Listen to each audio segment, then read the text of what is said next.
143 சங்கீதம் தாவீதின் சங்கீதமாக இருக்குது. கர்த்தாவே, என் ஜெபத்தை கேளும், என் விண்ணப்பங்களுக்கு செவிகொடும். உமது உண்மையின்படி உமது நீதியின்படி எனக்கு உத்தரவு அருளி செய்யும். ஜீவனுள்ள ஒருவனும் உமக்கு முன்பாக நீதிமான் அல்லாததினாலே அடியேனை நியாயம் தீர்க்க பிரவேசியாதேயும். சங்கீதக்காரர் தாவீது சொல்றாரு, ஜீவனுள்ள இந்த உலகத்தில் பிறந்த எல்லாருமே தேவ சமூகத்திலே தேவனுக்கு முன்பாக நீதிமான் இல்லை. அல்லேலூயா சொல்லுவோமா? அதனால தான் ஆபிரகாம் ஆதியாகமத்தின் புஸ்தகம் 18ஆம் அதிகாரத்தில் ஆண்டவரோடு கூட சம்பாஷிக்கிறார். ஆண்டவர் சோதம் குமரா பட்டணத்தை அழிக்க அவர் முயற்சி செய்யும் போது அவர் சொல்றார், 50 நீதிமானும் நிமித்தம் என்ன செய்யக்கூடாது, அழிக்கக்கூடாது ஆண்டவரே. அப்படியே கொஞ்சம் கொஞ்சமாக குறைச்சி வந்து கடைசியில் எங்கே நிற்கிறாரு, 10 நீதிமான்கள் அப்படின்னு வருது. அதுக்கப்புறம் கர்த்தருக்கு ஸ்தோத்திரம். காரணம்னு சொன்னால் அந்த இடத்துல ஒருவனும் கூட நீதிமான் இல்லை. ஆனாலும் அந்த இடத்துல லோத்தை நீதிமான் என்று கண்டேன்னு சொல்லி ஆண்டவர் சொல்கிறார். அவனை மட்டும் காப்பாற்றுறாரு. அப்போ எனக்கு அன்பான தேவ பிள்ளையே, நம்ம தேவ சமூகத்தில் வருகிற நாம் ஆண்டவர் சமூகத்தில் உண்மையாய் நம்மை ஒப்பு கொடுத்து நம்ம ஆராதிக்கும் பொழுது கர்த்தர் நம்முடைய ஜீவனை அவர் காப்பாற்றுகிறவராக இருக்கிறார். இந்த கடந்த நாட்கள் இந்த வாரத்தில் எத்தனையோ பேர் மறிச்சு போயிட்டாங்க. நான் பார்த்த 2-3 பேர் நல்லா இருந்தவங்க இறந்துட்டாங்க. போய் பார்த்து தான் வந்தேன். வரும்போது நான் யோசனை பண்ணேன், ஒரு சிலர் ரட்சிக்கப்பட்டவங்க, ஒரு சிலர் ரட்சிக்கப்படாதவங்க. கர்த்தருக்கு ஸ்தோத்திரம்.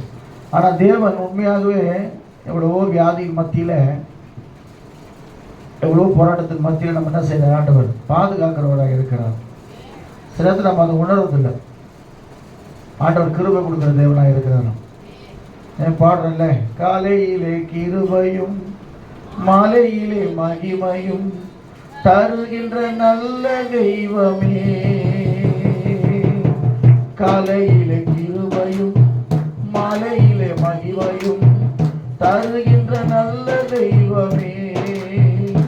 தாய் மறந்தாலும் மறப்பதில்லையே, தந்தை வெறுத்தாலும் வெறுப்பதில்லையே. தாய் மறந்தாலும் மறப்பதில்லையே, தந்தை வெறுத்தாலும் வெறுப்பதில்லையே. நன்றி சொல்லி துதி பாடி மனதார தொழுகிறோம்.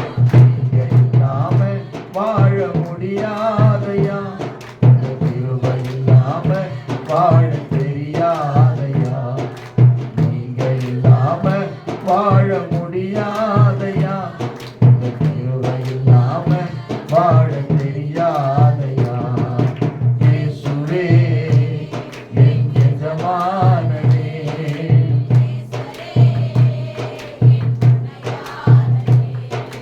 இயேசுவே என் எஜமானனே, என் மனவாளரே. இதுவரை நிற்பதும் இனிமேல் நிலைப்பதும் எல்லாமே உங்க கிருபைதான். இதுவரை நிற்பதும் இனிமேல் நிலைப்பதும் எல்லாமே பெருமை பாராட்டிட ஒன்றுமில்லையே. தாங்கி நடத்துவது உங்க கிருபையே. பெருமை பாராட்டிட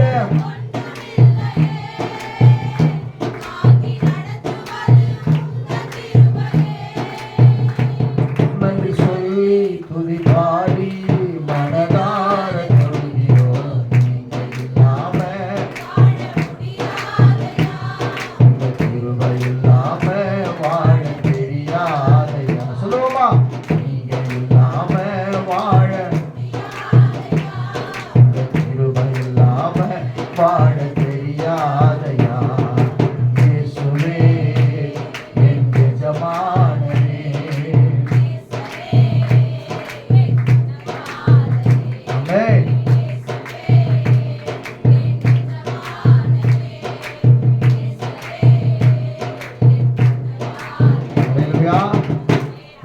சொல்ற, ஜீவனுள்ள ஒருவனும் உமக்கு முன்பதாக நீதிமான் அல்லாததுனாலே ஆண்டவர் நம்மளை கிருபையா பாதுகாக்கிற தேவனா இருக்கிறார்.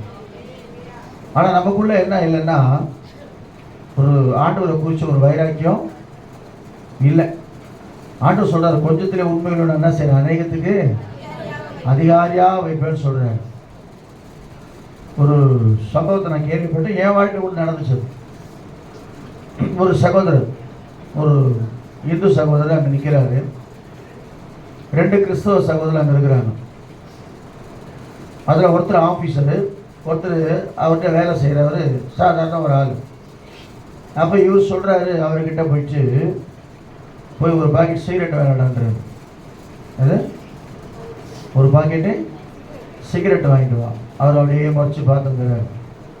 திரும்ப சொல்கிறார், என்னடா நான் சொல்கிறேன், போய் வாங்கினோடா, போய் ஒரு பாக்கெட் சிகரெட் வேணடா அப்படின்னு சொன்னோடனே திரும்ப ஒரு அப்படியே முறைச்சி பார்க்குறேன். டேய், நான் வந்து யார், ஆஃபீஸர் அப்படின்னு. அப்புறம் சொன்னால் திரும்ப சொல்லிக்கிறேன், நான் போக மாட்டேன், நானும் கிறிஸ்டின் தாண்டா அப்படின்னோடனே அவர் சொல்லிக்கிறேன், நீ திருட்டு கிறிஸ்டின் அப்படின்னு. நிறைய பேர் திருட்டு கிறிஸ்டினாக தான் இருக்கிறோம், பட்டதெல்லாம் பண்ணிவிட்டு. ஆனால் தேவ சமூகத்தை வரும்போது நீங்கள் இல்லாமல் மனசு தொட்டு சொல்லுங்க, போய் சின்ன சின்ன காரியங்களுக்காக உலகத்திற்காக தேவ சமூகத்தை அசட்டை பண்ணுகிற கண்பான கர்த்தருடைய பிள்ளைகளே, கர்த்தர் உங்களை நியாயம் விசாரிக்கிறவராக இருக்கிறார். கொஞ்சத்தில் உண்மையாக இருந்துட்டா போதும். ஒரு சம்பவத்தை நான் கேள்விப்பட்டேன். ஒரு ஊழியக்காரர் சொன்னார், கர்த்தருக்கு ஸ்தோத்திரம், சின்ன பையனாக இருக்கும்போது அவங்க அம்மா அவங்ககிட்ட சொல்லி கொடுத்தாங்களாம், மற்றவங்களோட பொருளுக்கு என்ன செய்யக்கூடாது, ஆசைப்படவே கூடாது. ஆனால் கஷ்டமான ஃபேமிலி, அவங்க சாப்பாட்டுக்கே வழி இல்லாத ஒரு சூழ்நிலை. திடீர்னு அவர் கையில் ஒரு பர்ஸு கிடச்சிதான், ஒரு 50 வருஷத்துக்கு முன்னாடி. அந்த பர்ஸில் $200 இருக்குது. எவ்வளோ டாலரு? இப்போ அது எவ்வளோ, எங்கேயோ போயிடும், கோடிக்கணக்கில் போயிடும். அதை பார்த்த உடனே எடுத்தார் நான் கையில். ஆண்டவர் சொல்லதான் நான் சொல்கிறேன், தேவ சமூகத்தில் இருந்தால் கர்த்தருக்கு உண்மையாக இருங்க, இல்லை உலகத்திற்கு உண்மையாக இருங்க. ரெண்டுமே இருந்தால் நிச்சயமாக நம்ம பரலோகம் போக முடியாது, நம்மை நாமே வஞ்சிக்கிறதா இருக்கும். தேவனால் பிறப்பதெல்லாம் உலகத்தை ஜெயிக்க இருக்குது பைபிளில். அல்லையா சொல்லுவோமா? ஆமாம். ஃப்ரெண்ட்ஸுங்களாக இருக்கட்டும், அது யார் பெரிய அதிகாரி. நான் கூட ஆரம்பத்தில் வேலை செய்யும்போது அது கடையில் போர்டு வாங்கி வைப்பேன். டேய், என்னடா அது, பக்திக்கும் மரியாதைக்கும் உரியது கோவில் மட்டுமில்லை, நம்ம பணிபுரியும் இடமும் கூட போர்டு வாங்கி வச்சுட்டு வத்தியெல்லாம் நான் தான் வாங்குவேன். வித்தியாசமான வத்தியெல்லாம் வாங்கி அந்த கடையில் கொளுத்திட்டு இருப்பேன். ஆனால் ரட்சிக்கப்பட்ட பிறகு கர்த்தருக்கு ஸ்தோத்திரம், அந்த காரியத்தை செய்ய முடியல என்னால். அந்த ஓனரை கடைசியில் என்ன பண்ணேன் தெரியுமா, வரவங்களுக்கெல்லாம் சுவிசேஷம் சொல்லிட்டு இருப்பேன். ஆனால் வேலையில் சரியாக இருப்பேன், வேலையிலே ஒழுங்காக இருப்பேன், சுவிசேஷத்தை சொல்லிக்கிட்டே இருப்பேன். இப்படி போக போக போக என்ன ஆகி போச்சுன்னா, அந்த ஓனருக்கு என்ன ஆகி போச்சு, என் மேலே ஒரு பயம் வந்துடுச்சு. கர்த்தருக்கு ஸ்தோத்திரம். எவ்வளோ சூழ்நிலை, சில நேரங்களில் ஆள் வராத நேரத்தில் அவரே எடுத்து தொலைப்பார் அந்த ஃபோட்டோவெல்லாம், அவரே கொடுத்தார் வத்தியை. அவர் சொல்லுவார், என்ன ஏன் நீ ஏன் பண்ணிட்டு கேட்டால், ஐயோ வாடாங்க, அதெல்லாம் பண்ண மாட்டாங்க, அவன் வந்து கிறிஸ்டினுங்க அந்தவர். அப்போ யோசனை பண்ணி பார்த்தா, கடைசி வரைக்கும் அந்த கடையில் இருக்கிற வரைக்கும் ஒரு வைராக்கியமாக தான் இருக்க கர்த்தர் கிருபை செஞ்சார். அல்லையா சொல்லுவோமா? அப்போ அந்த மாதிரி ஏழ்மையான சூழ்நிலை கூட எடுத்து போய் அவங்க அம்மா கிட்ட கொடுத்த உடனே அவங்க அம்மா பார்த்தா அதில் $200 இருந்துச்சான். அதில் ஃபோன் நம்பர் வாங்கி அந்த ஃபோன் பண்ண உடனே ஒரு பெரிய கார் வந்து அவங்க வீட்டு வாசல் நின்றுச்சான். நின்ன உடனே அந்த ஓனர் இறங்கி ஓடியாந்தார்.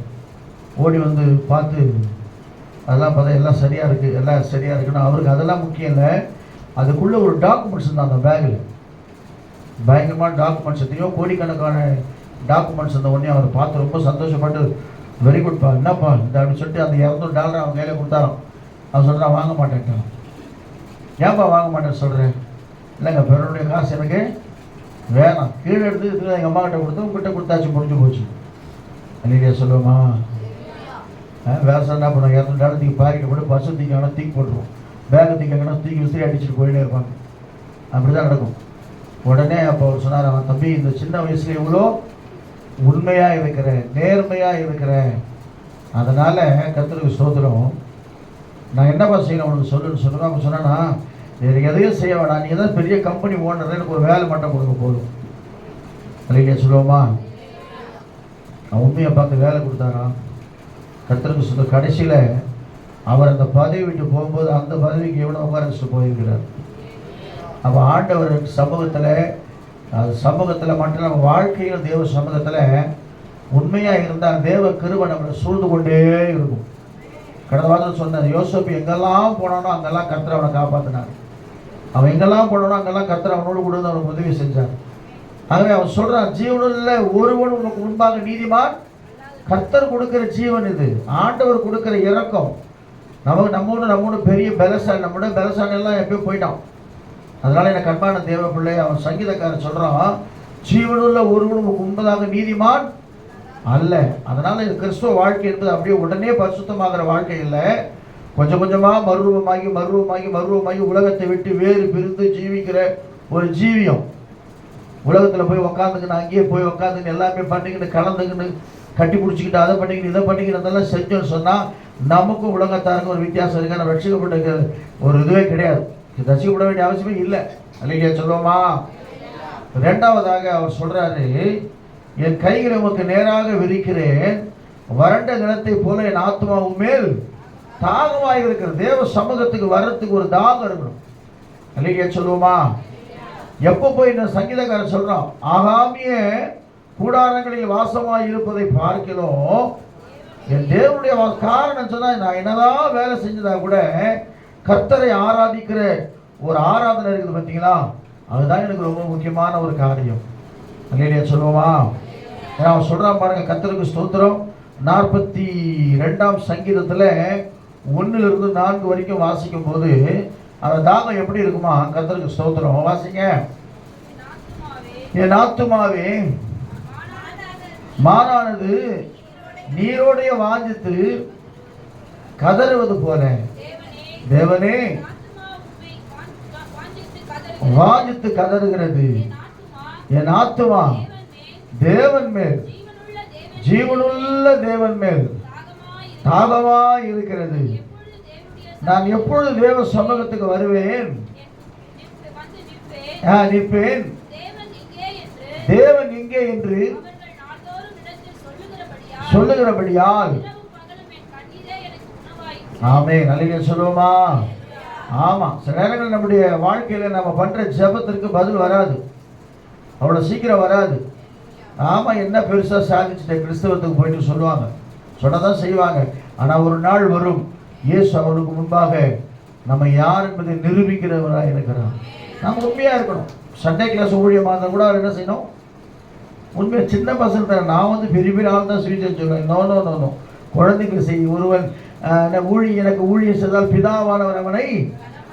ஆமாம், சின்ன சின்ன ஊழியம் செஞ்சவங்கன்னா இன்னைக்கு பெரிய பெரிய ஊழியக்காரனாக இருக்கிறாங்க. அல்லேலூயா சொல்லுவோமா? அவர் சொல்றாரு, நீ கொஞ்சத்தில் உண்மை உள்ளவனாக இருந்தாய் உன்னை அநேகத்துக்கு நான் என்ன செய்வேன். அப்போ என்னன்னா, தேவ சமூகத்தில் வரும்போது ஒரு உண்மையான ஒரு ஆராதனை நமக்குள்ள காணப்படணும். நான் எப்பவுமே கூட சேர்ந்து ஆராதிப்பேன். இனி கொஞ்சம் கண்ணை திறந்து அப்படியே பார்த்துக்கிட்டே தான் இருந்தேன்.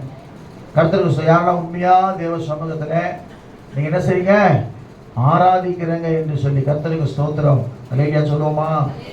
உண்மையாக சொல்கிறேங்க, கர்த்தருக்கு ஸ்தோத்திரம். தேவனை ஆராதிக்கிற விதத்தில் ஆராதிக்கும் போது நான் அடிக்கடி யோசிப்பேன். சில நேரங்களில் நம்ம சொல்கிறத புரிஞ்சிக்க மாட்டாங்க. மனைவி என்ன செய்வது, கணவன் சொல்கிறத புரிஞ்சிக்காது. மனைவி சொல்கிறத கணவன் புரிஞ்சிக்க மாட்டான். பெற்றவங்க சொல்கிறத பிள்ளைங்க எனக்கு அது புரிஞ்சுக்குதா? அப்படிதான் அதே ஸ்டாண்டர்டில் நிற்பாங்க. அவங்க சொல்கிறத பெற்றவங்க செய்ய மாட்டாங்க, புரிஞ்சுக்க மாட்டாங்க. ஆனால் உண்மையை என்னைய புரிஞ்சுக்கிறது இயேசு கிறிஸ்து மாத்திரம் தான். அல்லேலூயா. ஆனால் பாடுறோம், என்ன பாடுறோம்? கர்த்தருக்கு ஸ்தோத்திரம். உம்மை போல புரிந்து கொள்ள யாரும் இல்லையே, உம்மை போல அரவணைக்க யாரும் இல்லையே, நீர் போதும் என் வாழ்விலே ஏசையா, நீர் போதும் என் வாழ்விலே, நீர் போதும் என் வாழ்விலே ஏசையா, நீர் போதும் என் வாழ்விலே. தாய் போல தேற்றி தந்தை போல தோல் மீது சுமந்திடும் என் ஏசையா,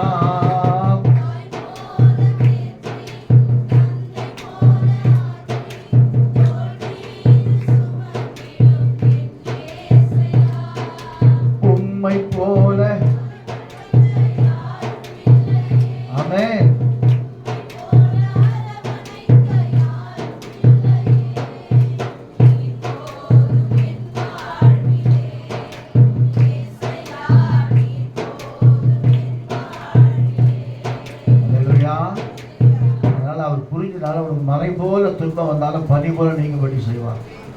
அது என்ன, நான் அந்த வாஞ்ச கதர் தான். என்ன கதறுதுன்னா, நான் நினைக்கிறேன் இப்போ நல்லா நீங்கள் சாப்பிட்டுட்டுன்னு வச்சுங்களேன், உடனே என்ன செய்வோம், தண்ணி.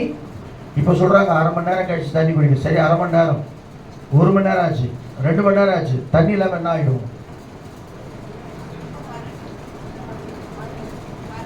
தண்ணி இல்லாமல் வாழவே முடியாது. அப்போ என்ன தாகம்னு சொன்னால், ஒரு வறண்ட நிலத்தில் மழை பேஞ்ச உடனேயே தண்ணி உடனே செஞ்சது அப்படியே இழுத்துக்கும். அப்படிப்பட்ட ஒரு தாகம் அதுக்கு அந்த பூமி இருக்குது, எல்லாம் வெடிச்சு போயிருக்குது, ரொம்ப நாளாக தண்ணி இல்லாமல் இருக்குது. அதுபோல் தேவ சமூகத்தில் ஒவ்வொரு நாளும் நம்ம வரும்போது கர்த்தருக்கு ஸ்தோத்திரம், ஆண்டவர் சமூகத்தில் தாகத்தோடு வரணுமா. அதான் சொல்கிறேன், என் ஆத்துமாவும் மேல் தாகமாக இருக்கிறது, கர்த்தாவே சீக்கிரம் எனக்கு செவி கொடு, என் ஆவி தொய்ந்து போகிறது, நான் குழி இறங்குறவர்களுக்கு ஒப்பாகாதபடிக்கு உமது முகத்தை எனக்கு மறையாது. அதே சங்கீதம் 63ஆம் சங்கீதத்தில் 1-5 வரைக்கும் வாசிக்கும் போது வேதம் இப்படியா சொல்லுகிறது. கர்த்தருக்கு ஸ்தோத்திரம், வாசிங்க. தேவனுக்கு மகிமை உண்டாகட்டும். தேவனே, நீர் என்னுடைய தேவன், அதிகாலமே உம்மை தேடுகிறேன். வறண்டதும் விடாய்த்ததும் தண்ணீரற்றதுமான நிலத்திலே என் ஆத்துமா உம்மேல் தாகமாய் இருக்கிறது, என் மாம்சமானது உம்மை வாஞ்சிக்கிறது. இப்படியே பரிசுத்த ஸ்தலத்தில் திடீர்னு அந்த பாட்டு பேசுகிற பாட்டு என்ன பண்ணது? இன்ப இயேசு ராஜாவை நான் பார்த்தால் போதும், மகிமையில் அவரோடு கூட. ஆமாம், அப்படியே அவரை பார்க்க ஆசையாக தேவ சமூகத்தில் அதிகாலை வேளையில சில பேர் சொல்றாங்க, இந்த காலையில் 3 மணிக்கெல்லாம் உனக்கு முழிப்பு வந்துச்சுன்னா, 2 மணிக்கெல்லாம் முழிப்பு வந்துச்சுன்னா, இந்த பிரபஞ்சத்தோட உனக்கு ஒரு சம்பந்தங்கிறது அர்த்தமா? இந்த பிரபஞ்சம் என்னது? இந்த உலகத்தோடு கூட உனக்கு ஏதோ ஒன்று சொல்ல வருது. உனக்கு உலகம் ஆண்டவர் ஏதோ உங்கள்கிட்ட சொல்ல வராரு, ஆண்டவர் ஏதோ உங்கள்கிட்ட பேச வராரு. அதிகாலையில் வேலை எழுதின தேவ சமூகத்தில் ஜெபிக்கும் போது கர்த்தர் ஏதோ உங்கள்கிட்ட என்ன செய்கிறாரு, உறவாட வருகிறார். அல்லேலூயா சொல்லுவோமா? அது நமக்கு தெரியவே இல்லை. கர்த்தருக்கு ஸ்தோத்திரம், தேவனுக்கு மகிமை உண்டாகட்டும். 3 மணிக்கெல்லாம் நம்ம எழுதுதான் தெரியல. எழுந்து நீங்கள் ஜெபம் பண்ணி பாருங்க, கர்த்தர் உங்களோடு இடைப்படுகிறவராக இருக்கிறார். அதான் சங்கீதக்காரன் சொல்றான், அதிகாலமே நான் உம்மை தேடுகிறேன், வறண்டதும் விடாய்த்ததுமான தண்ணீரற்ற நிலத்திலே என் ஆத்துமா தாகமா இருக்கிறது. அல்லேலூயா சொல்லுவோமா? அப்ப தாகத்தோடு ஆண்டவர் சமூகத்தில் ஆண்டவரை தேடும் பொழுது, நான் உண்மையா சொல்றேங்க, கர்த்தருக்கு ஸ்தோத்திரம், உங்களை உயர்ந்த அடைக்கலத்தில் கர்த்தர் வைக்கிறவராக இருக்கிறார். இந்த வருஷம் முடிவதற்குள்ளாக நீ இதை ஃபாலோ பண்ணி பாருங்க. கொஞ்சம் தான் கேட்கிறார் ஆண்டவர். அல்லேலூயா சொல்லுவோமா? என்ன கேட்கிறாரு? கொஞ்சத்துல தான், ரொம்பத்துல நீ உண்மையா இருக்க வேண்டாம், கொஞ்சத்துல உண்மையா. நான் கூட சொல்லுவேன், தசம பாகத்தை இவங்கிட்ட கொடுக்க சொல்லுவேன், முதல்ல தசம பாகத்தை எடுத்து வைங்க. நான் கொஞ்சத்துல உண்மையா இருந்தா கர்த்தர் அநேகத்திற்கு அதிகாரிகள். தாவீதை பார்த்து சொல்றாருன்னா, அண்ணன் என்ன சொல்றாரு? தாவீதை பார்த்து அவங்க அண்ணன்களை பார்க்க ஆசையா போறாரு. எங்க போர் மணிக்கு போறாரு. எல்லாம் மிலிட்டரியில இருக்கிறாங்க, எல்லாம் ராணுவத்தில் நிற்கிறாங்க, எல்லாம் ரெடியா நிற்கிறாங்க ராணுவத்தில். உனக்குன்னா இங்க இரும்படிக்கிற இடத்துல அப்படிலாம் சொல்ல. அந்த கொஞ்சம் ஆட்டை எங்கடா விட்டு வந்து, யாருக்கிட்ட விட்டு வந்து? நீ எத்தனை ஆட்டை? கொஞ்சம் ஆட்டை யாருக்கிட்ட விட்டு வந்த நீ? அப்படின்னா என்ன அர்த்தம்னா, சும்மா ஒரு 10-15 பேரை வச்சுக்கிட்டு மேய்ச்சிருக்கிற ஆடுகளை மேய்ச்சிருக்கிறேன், அது யார்கிட்ட நீ விட்டு வந்த? அவன் கரிசனையோடு கேட்கல, அவருடைய சூழ்நிலை அந்த இடத்துல விளைவிக்கிறான். ஆனால் வேதம் சொல்லுகிறது, அதே இடத்துல சூழ்நிலையை மாற்றி சமஸ்த இஸ்ரவேலுக்கு ராஜாவாய் மாற்றுகிற கர்த்தர் நம்மோடு கூட இருக்கிறார். அதே சொல்லுவோமா? எங்கெல்லாம் கொஞ்சம் வருதோ அங்கெல்லாம் நீங்கள் ஒரு மார்க் பண்ணி படிச்சு பாருங்க. கொஞ்சத்திலே உண்மை உள்ளவனாக இருந்தாய், உன்னை அநேகத்துக்கு அதை வெளிப்படுத்தி நீங்கள் பாருங்க. கொஞ்சம் தான் உனக்கு பலம் இருந்துச்சு, ஆனால் நீ என்ன செஞ்ச? என்னை மறுதளிக்கவே இல்லை. அதனால நான் உனக்கு பெரிய பிளஸ்ஸிங் வச்சிருக்கிறேன். அப்போ இந்த கொஞ்சம் தானே, சின்ன ஓட்டம் தான் பெரிய கப்பலே கவுத்துரும். சின்ன பாவம் தானே, சின்ன தப்பு தானே, சின்ன கெட்ட வார்த்தை தானே, சின்ன இது தானே, சின்ன காரியங்களை நம்ம செய்து கொண்டே இருக்கும்போது அது பெருசாக மாறிடும். ஆவியானவர் சொல்றார், கர்த்தருக்கு சொன்ன கர்மான தேவன் அதான் சொல்ற, உமக்கு பிரியமானதை செய்ய எனக்கு போதித்தருடும், நீரே என் தேவன், உம்முடைய நல்ல ஆவி என்னை செம்மையான வழியிலே ஆமா, அவருக்கு பிரியம். அல்லேலூயா. அது எடுத்தாவது ஒரு பிரசங்கமாக போயிடும். கர்த்தர் சித்தமாக நான் எடுக்கிறேன். தேவனுக்கு இதெல்லாம் பிரியம் இல்லாதது, தேவனுக்கு எல்லாம் எது பிரியம்னு சொல்லி ஒரு நாள் கர்த்தருக்கு ஸ்தோத்திரம் எடுக்கிறேன். பிரியம் இல்லாத நான் சொன்னா பாதி பேர் போய் எழுந்து போயிடுவீங்க. என்னென்ன காரியம் பிரியம் இல்லைன்னு சொல்லி லேவியராகமத்தில் உபாகமத்தில் கர்த்தர் சில காரியங்களை எச்சரிக்கிறார். கர்த்தருக்கு ஸ்தோத்திரம். அல்லேலூயா சொல்லுவோமா? எதெல்லாம் தேவனுக்கு அருவருப்பானது என்று சொல்லி ஆண்டவர் சொல்றார். அப்போ அருவருப்பான காரியத்தை நம்ம தேவ சமூகத்தில் செய்யாதபடிக்கு, தேவனுக்கு பிரியமில்லாத செய்யாதபடிக்கு வாஞ்சையோடு கூட காத்து கொள்ளுவோம். கர்த்தர் நம்ம யார் சொல்லிக்கிறவராக இருக்கிறார். அல்லேலூயா. அது பாட்டு நல்லா அருமையா இருக்கு. பழைய பாட்டு தான். தேவன் மேல் ஆத்துமாவே தாகமாயிருக்கிறதே, தேவன் மேல் ஆத்துமாவே தாகமாயிருக்கிறதே, தேவனின் சந்நிதியில் நின்றிட ஆத்துமாவா. அல்லேலூயா. தேவனின் சந்நிதியில் நின்றிட ஆத்துமாவா இருக்குதே. கஞ்சமே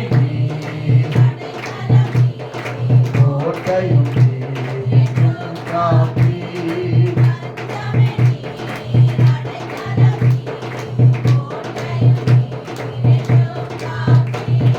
தாங்கள் நீரோடை வாஞ்சித்து கதரும் போல் தேவனே, ஆத்துமா உம்மையே வாஞ்சித்து கதருதே. தங்கமே ஆமென்.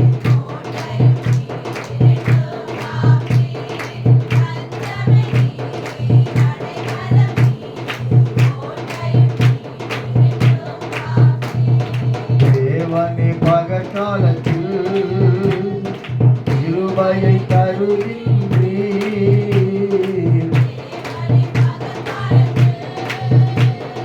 கிருபையை தருகின்றீர். இரவினில் பாடும் பாட்டு எங்கள் வாயில் இருக்கிறதே, எங்கள் வாயில் இருக்கிறதே. தங்கமே ஆமென். ஜீசஸ்.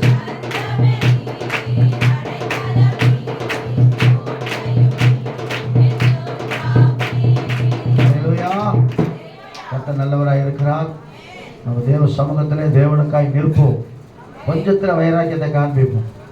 வைராக்கியம் இல்லைன்னா நம்ம கிறிஸ்தவங்களா இருந்து பிரயோஜனமே இல்லை. தயவுசெய்து சொல்கிறேன், இந்த ஞாயிற்றுக்கிழமை யாராவது உங்களை கூப்பிட்டா தயவுசெய்து போகவே போவீங்களா? இன்னொரு தடவை போனீங்களா இந்த பக்கம் வராதிங்க. திரும்ப சொல்கிறேன், இந்த ஞாயிற்றுக்கிழமை எங்கன்னா ஞாயிற்றுக்கிழமை ஃபங்க்ஷன் வைக்கணும் வர நான் முதல்ல நான் தான் இருப்பேன். சர்ச்சை அதுக்கு ஆகுது. முதல்ல ஞாயிற்றுக்கிழமை தயவு செய்து நீங்கள் போனீங்கன்னா நீங்கள் விசுவாசிகளே அல்ல.